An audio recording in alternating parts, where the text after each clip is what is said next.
You will be surprised how changing your focus settings can improve the sharpness of your images dramatically. Let's make sure that your images are sharp and talk about focus in this lesson 7 of my free photography course. Let me start with a very helpful experiment that will show you how focusing really works. Here I have an old large format film camera. These are my subjects. I chose 2 old tungsten lights for easy demonstration. This is my lens, and that lens will project the image of the 2 lamps onto the image plane. What I would have to do to get a sharp image of the lamps is to focus on the lights. On this camera, I can move the lens on a rail, and you see, at one point, I get a sharp projection. In modern cameras, that happens automatically by moving some glass elements within the lens, the so-called autofocus. What I want you to understand is that when we talk about focus, we talk about planes. If I set the focus so that one lamp is sharp, everything that is in the same plane as that one lamp will be in focus. So if both lamps are in the same plane, both will be in focus. But if I move one of the lights back, it will get out of focus because it will leave that plane that is in focus. Now that might sound logical to you, but trust me, there is a lot of confusion about focus out there. Why people regularly get confused in this regard has to do with the next topic, so-called focus points. What are focus points? Let's take a few steps back first. Most beginners shoot in full auto mode. That's the green mode on most cameras. In this mode, the camera will focus on what it thinks might be a good idea. That might match with what you like to focus on, but it may just as well not. In full auto mode, the camera usually focuses on the subject that is closest to the camera. If we try to focus on our 2 lamps, it will usually focus on the closer one. But what if we don't want that? We can tell the camera what to focus on by selecting a specific focus point. You can do that in any mode except the full auto mode.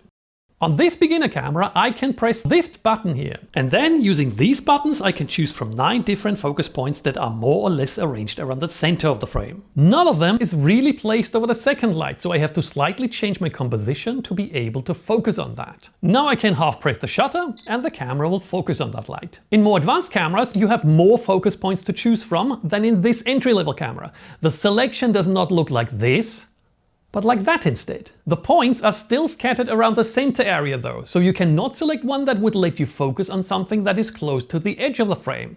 That's true for all so-called DSLR cameras. I won't go into much detail on what a DSLR is, but on so-called mirrorless cameras you can get an even bigger selection of focus points that almost goes up into the corners of the frame and makes life much easier. So, choosing a focus point was pretty straightforward and gives you so much more control over your image than you had before. But how could that be confusing when it comes to the focus planes that we have discussed before? Some cameras let you choose groups of focus points rather than a single focus point. That's called a zone. But does that mean that the camera can focus on multiple focus points at once and therefore focus on multiple image planes? No! All it does is focus on the one focus point within this group or zone that is placed over the closest subject in your frame. And that is what often confuses people. Even if you choose multiple focus points, it will still only focus on one plane. You cannot focus on the front light and the back light at the same time just because you choose multiple focus points. If multiple focus points are highlighted, it just means that all of the subjects behind these focus points are roughly in the same plane.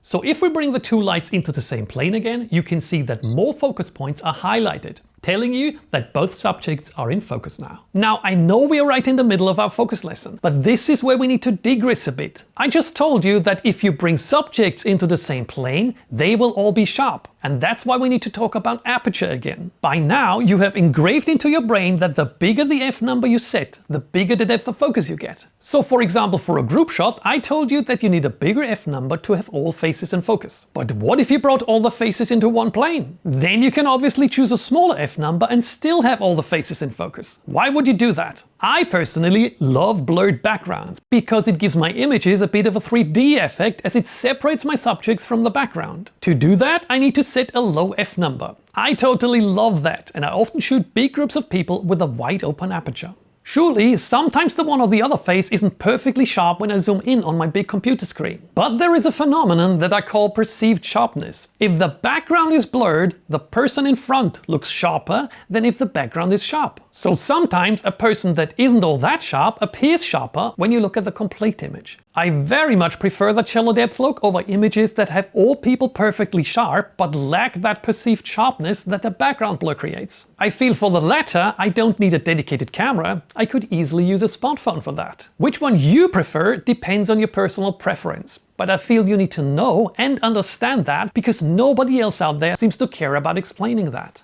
Well, and then there is one more thing we need to talk about when it comes to aperture and depth of focus. Remember, in our aperture lesson, I told you that depth of focus and depth of field are basically the same thing, and that I will just call it depth of focus until we dive deeper into the topic. Now that you've become a more advanced photographer, it's time to be a bit more precise. And this is where our old large format film camera comes in handy again. Because depth of focus in English is technically the term for how much of your subject out here in the field is projected sharp onto this side of the lens, the image side. I won't bore you with physics or formulas, but I want you to be aware that this side of the lens is called depth of focus and the other side out in the field is called depth of field. The difference in practical photography is basically semantics, but some photographers love semantics, so I wanted you to know that. And that depth of field is actually something you can calculate. There are charts available, but I'd rather recommend to get an app. Like for example PhotoPills, where you can enter the camera, the focal length and the aperture number you use, and the app will calculate how big the depth of field will be at a certain distance to the subject. Sounds super complicated,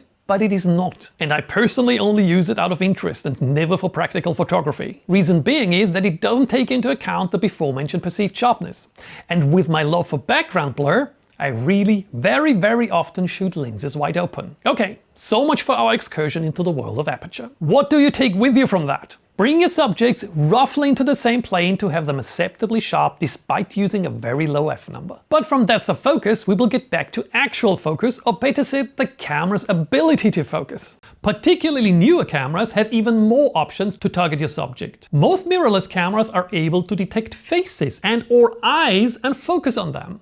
I cannot tell you how much of a game changer that is, particularly if you're photographing people. Most professionals will tell you that photography is not about gear, but about the photographer. That's simply dishonest, because they photograph with top-of-the-line equipment that focuses automatically on the eye of their subject and nails focus 99% of the time without them doing anything. They may concentrate on composition while you may have to struggle getting one of the focus points that are centered around the middle of your frame over the eye of your subject. And even then it might focus on the nose instead because it cannot detect the eye. So focus is something that you pay for in photography.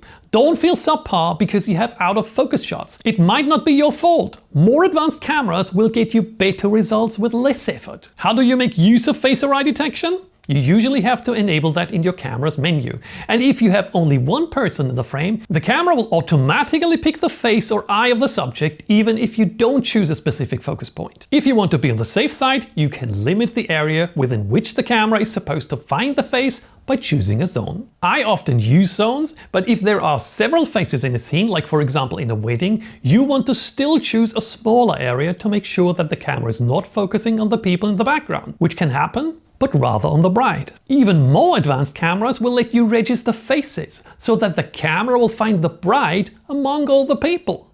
Lately, more and more cameras have eye autofocus, so-called IAF, for birds, mammals and even insects. So technology is evolving fast here and is making focus a lot easier than a few years ago. Nevertheless, practicing to choose a focus point is extremely important because you often need to change the point really fast. If you want to take the short route to successfully using focus points, the drill trainings of my Wolf method will help you. And the best thing is, it is much more fun learning that way. In case you don't know what the Wolf method is, lesson 2 of this course will explain why it lets you learn photography much faster than traditional methods. Okay, until now we've been focusing on subjects that didn't move much or not at all. All we have to do is half press the shutter button, the camera will focus, and then we press all the way down to take the image. But what if that changes and we want to photograph moving subjects?